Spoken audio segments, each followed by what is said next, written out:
जिल्हा परिषद पंचायत समित्यांच्या 5 फेब्रुवारी रोजी होणाऱ्या निवडणुकीला सामोरं जात असताना शिवसेना, भारतीय जनता पार्टी, RPI अशी महायुती म्हणून या निवडणुकीला आम्ही सामोरं जात आहोत। आज चौक जिल्हा परिषद असेल, वासंबे असेल, त्यानंतर अत्करगाव असेल, त्यानंतर सावरोली असेल, अशी 4ही जिल्हा परिषद खालापूर तालुक्यातील आम्ही दोघेही भारतीय जनता पार्टी, शिवसेना, भारतीय जनता पार्टीचे उरण मतदारसंघाचे लोकप्रिय आमदार, माझे सहकारी मित्र महेशजी बालदी साहेब आणि मी स्वतः आम्ही एकत्रपणे येऊन आणि सन्माननीय पनवेलचे आमदार प्रशांतजी ठाकूर साहेब असे आम्ही साऱ्याने एकत्रपणे येऊन या जिल्हा परिषद पंचायत समितींच्या निवडणुकीला आम्ही सामोरे जात आहोत। माहितीतला एक पक्ष आपला सेपरेट लढतो। खरं तर आपल्या सगळ्यांना कल्पना आहे की राज्यामध्ये शिवसेना, भारतीय जनता पार्टी, RPI अशी पारंपरिक अलायन्स आहे आणि म्हणून आपण पाहताय की मुंबईपासून आता जे काही महाराष्ट्रातल्या झालेल्या निवडणुका आपण पाहिल्या महानगरपालिकेच्या, त्या साऱ्या निवडणुकामध्ये भारतीय जनता पार्टी आणि शिवसेनेला घवघवीत यश हे मिळालेलं आहे। त्यामुळे संपूर्ण राज्यातून जनता ही विकासाला मत देत आहे।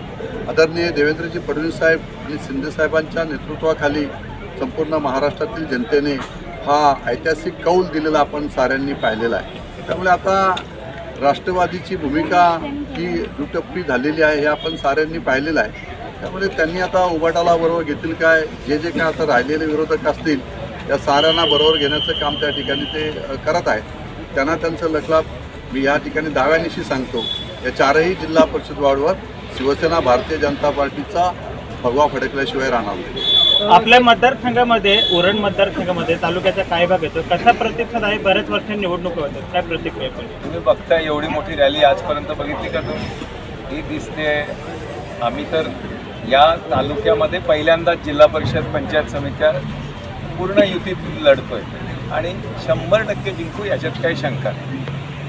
विकासावर मतदान करतील लोक, भूलथापांवर मतदान करणार आहे। आज जे देवेंद्रजी फडणवीस, एकनाथजी शिंदेसाहेब प्रत्यक्ष विकास डिलिव्हर करत आहेत त्याला लोक प्रतिसाद देतील आणि मुंबईच्या जवळ हा चौक परिसर, खालापूर, कर्जत नेण्याचं काम हे महायुतीच्या सरकारने केलं आहे, NDAच्या सरकारने केलं आहे। मग चौक ते JNPTचा 4,500 कोटी रुपयाचा रस्ता यापूर्वी का नाही कोणी दाखवला, पण तो आणला आम्ही आणि आता त्याचं टेंडर आलं आहे, 4 महिन्यात काम सुरू होईल।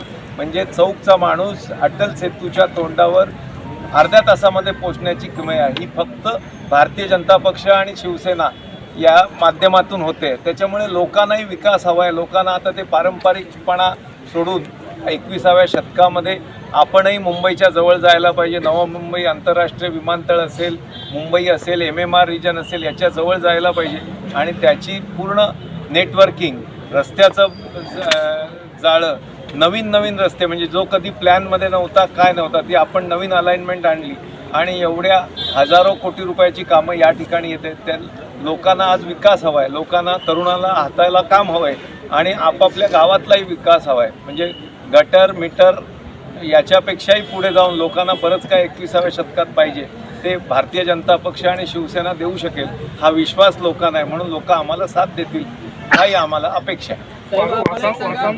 तुम्हाला मदत करणारा तुम्ही त्यांच्या विरोधात या ठिकाणी आपल्या चौक वार्डामधून जिल्हा परिषदेसाठी उभे आहेत, काय सांगाल आपण?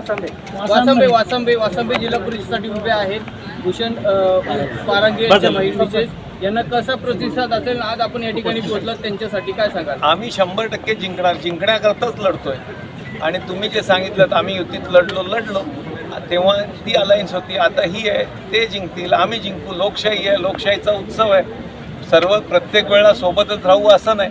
कधीतरी आम्हालाही वाटतं की आमची ताकद वाढली आहे, त्यांना वाटतं त्यांची ताकद वाढली आहे, त्याच्यामुळे दोघांनी लढावं, नंतर एकच आहोत, कुठे अडचण आहे। तोरे साहेब, आपल्याला एक हा वेगळा प्रश्न, माफी असा निवडणुकीला संदर्भात नाही आहे, परंतु कुठेतरी एक खोपोलीचा ज्वलंत विषय थांबलेल्यासारखा वाटतोय म्हणून हा वेगळा विषय बोलतोय।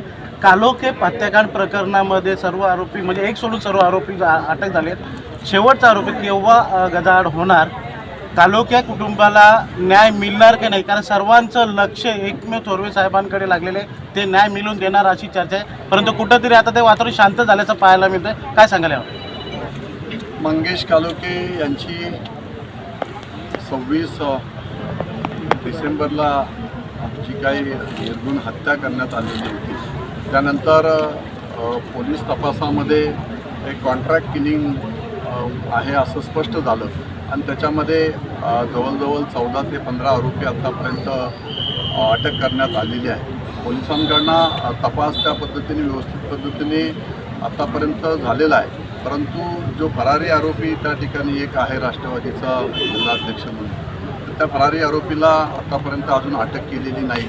फरारी आरोपी आजही जिल्हा परिषदच्या निवडणुकांचे उमेदवार ठरवत आहे, उमेदवारांना सगळ्यांना फोन करत आहे, तरीसुद्धा पोलिसांकडनं त्यांना आत्तापर्यंत अरेस्ट केलं जात नाही.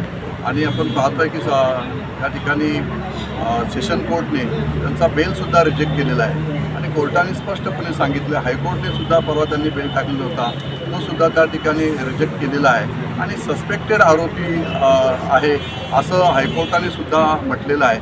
म्हणून पोलिसांना आम्ही या ठिकाणी या माध्यमातून विनंती करतोय की लवकरात लवकर या आरोपीला सुद्धा आपण अटक करावी, नाहीतर आज कालोखे परिवाराला न्याय मिळून द्यावा. कारण आत्तापर्यंत हा जो अन्यायकारक आपण जो पाहिला की अशी निर्घृण हत्या या खोपोली शहरामध्ये जी झालेली आहे, असं कधीच या मतदारसंघामध्ये घडलेलं नव्हतं. परंतु माझी पोलीस प्रशासनाला विनंती आहे की लवकरात लवकर आपण तो आरोपी जेलबंद करावा, नाहीतर आम्ही पुन्हा एकदा त्या ठिकाणी कालोखे परिवारांना घेऊन खोपोली पोलीस स्टेशनला त्या ठिकाणी शिवसेनेच्या माध्यमातून आम्ही त्या ठिकाणी ठिय्या आंदोलन करून त्या ठिकाणी उपोषणला बसू आणि जोपर्यंत आरोपी अटक करत नाही तोपर्यंत आम्ही त्या ठिकाणी हलणार नाही.